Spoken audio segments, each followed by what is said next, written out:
2 থেকে 3 মিনিট একটু ভালোভাবে ফুটিয়ে নেবেন। তারপর গ্যাসটাকে অফ করে রেখে এটা আপনারা চাইলে ধনেপাতাও এর সাথে অ্যাড করতে পারেন, আর যদি না চান তাহলে স্কিপও করে দিতে পারেন। তো আমাদের নিরামিষ আলুর সবজি এখন রেডি। এরপর আমরা গ্যাসটা অফ করে দেবো। নমস্কার বন্ধুরা, কেমন আছেন সকলে? আশা করি সকলেই ভালো আছেন। তো আজকে আপনাদের সামনে আমি যে রেসিপিটা তুলে ধরতে যাচ্ছি সেটা হচ্ছে নিরামিষ আলুর সবজি। একবার যদি আপনারা এইভাবে বানিয়ে বাড়িতে খান দেখবেন খুবই সুন্দর লাগবে। তো নিরামিষ আলুর সবজি বানানোর জন্য কি কি লাগবে সেগুলো দেখতে হলে আপনাদের পুরো ভিডিওটা দেখার জন্য অনুরোধ রইল, এবং কীভাবে বানাচ্ছি সেটা দেখার জন্য আপনাদেরকে অনুরোধ রইল। তো প্রথমেই যেটা জিনিসটা দরকার সেটা হচ্ছে আলু। তো এখানে আমি 3টে মিডিয়াম সাইজের আলু কেটে রেখে দিয়েছি, আর তার সাথে আমি নিয়ে নিয়েছি এখানে আছে টমেটো, কাঁচা লঙ্কা এবং কারি পাতা দিয়ে দিয়েছি। তো একটা সিটির জন্য আমরা ওয়েট করব। একটা সিটি করার পর আমরা কিন্তু একটা গ্যাস থেকে নামিয়ে নেবেন। দেখতে হবে আলুটা ভালোভাবে সিদ্ধ হয়ে যাবে এবং পরবর্তীতে সবজিটি করার সময় আমাদের অনেক সুবিধাও হবে।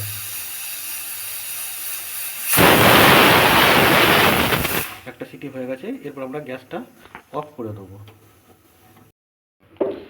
তো এরপর আমরা গ্যাস অন করে একটা প্যান নিয়ে নিয়েছি সবজিটা বানানোর জন্য। প্যানটাকে প্রথমে একটু হালকা গরম হতে দেবো। তো আমাদের প্যানটা এখন গরম হয়ে গেছে।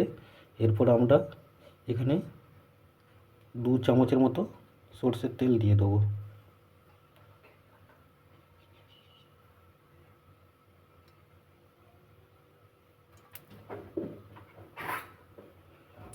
তেলটা হালকা গরম হওয়ার জন্য আমরা ওয়েট করবো। হয়ে গেছে, আমরা দিয়ে দেবো কাঁচা।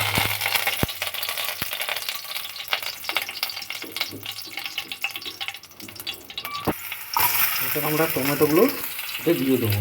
টমেটোগুলো দিলে কী হবে, এটা একটা ভালো কালার চলে আসবে সবজিতে। আর তার সঙ্গে কাঁচা লঙ্কাগুলো, কুচনো কাঁচা লঙ্কাগুলো আমরা দিয়ে দেবো। দেওয়ার পর এই সময় আপনারা গ্যাসের ফ্লেমটা একটু হাই রাখবেন।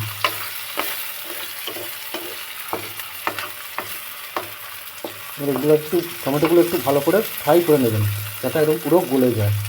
আর তার জন্য হালকা এর সাথে নুন, এরপর আমরা এতে হালকা করে নুন অ্যাড করে নেব। যাতে কী হবে, টমেটোটা খুব তাড়াতাড়ি গলে যাবে।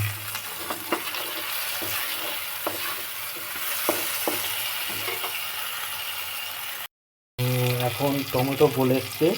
এরপর আমরা বেটে রাখা আদাটা এর সঙ্গে অ্যাড করে দেবো। আদা জিরে আমরা একসাথে বেটে রেখেছি, আপনারা একসাথে বেটে দেবেন। এরপর এটা অ্যাড করে নেব।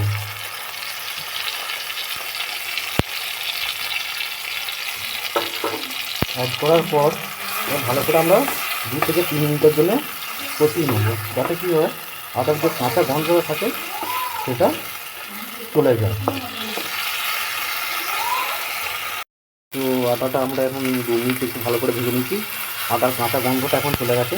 এরপর আমরা এর মধ্যে মশলা অ্যাড করে নেব। এর মধ্যে আমরা অ্যাড করে নেব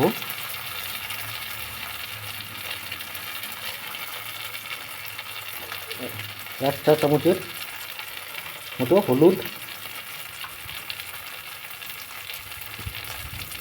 আপনারা যেরকম ঝাল খাবেন সেরকম পরিমাণ মতো আমরা লঙ্কাটা অ্যাড করবেন। আমরা একটু ঝাল করছি, স্পাইসি করছি, তার জন্য 1 চামচের মতো লঙ্কা গুঁড়ো আমরা অ্যাড করে নিচ্ছি।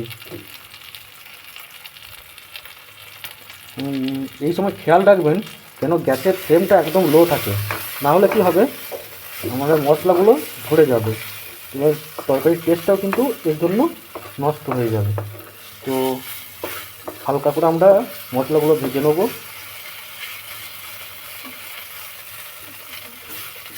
মশলাগুলো যেন ঝরে না যায় তার জন্য আমি হালকা করে জল অ্যাড করে দিচ্ছি।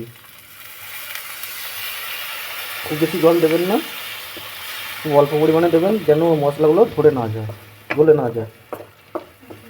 তো এরপর আমরা খানিকক্ষণ কষিয়ে নেবো ভালো করে।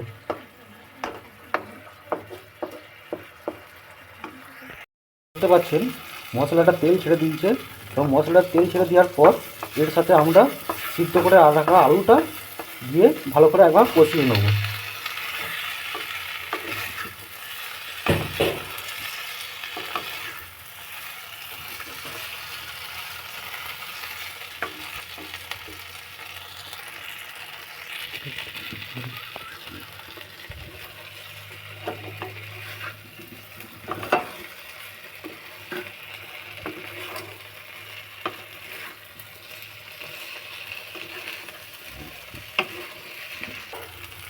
তো আলুটা আমরা ভালোভাবে কষিয়ে নিয়েছি। এরপর আমরা পরিমাণ মতো জল এতে অ্যাড করে নেব। আপনারা যেরকম গাঢ় রাখতে চান সেরকম পরিমাণ মতো জলটা অ্যাড করবেন। যদি মনে করেন একটু বেশি গাঢ় রাখবো তাহলে জলটা কম দেবেন, আর যদি মনে করেন না একটু পাতলা ঝোলের মতো করবেন তাহলে এরকম পরিমাণে জলটা দেবেন। তো এরপর আমরা জল দেওয়ার পর ভালো করে নুন অ্যাড করে নেবো এর সাথে, ভালো করে নাড়িয়ে নেবো একবার। এর সাথে আমরা কিছুক্ষণ ফুটে যাওয়ার পর ম্যাগি মশলা অ্যাড করে দেবো। ম্যাগি মশলা অ্যাড করে দিলে কি হবে, এর টেস্টটা আরও খুব বেড়ে যাবে। ম্যাগি মশলা অ্যাড করার পর এটা হালকা করে আমরা নাড়িয়ে নেব। এই সময় গ্যাসের ফ্লেমটা একটু হাই করে নেবেন। 2 থেকে 3 মিনিট একটু ভালোভাবে ফুটিয়ে নেবেন। তারপর গ্যাসটাকে অফ করে রেখে এটা আপনারা চাইলে ধনেপাতাও এর সাথে অ্যাড করতে পারেন, আর যদি না চান তাহলে স্কিপও করে দিতে পারেন। তো আমাদের নিরামিষ আলুর সবজি এখন রেডি। এরপর আমরা গ্যাসটা অফ করে দেবো।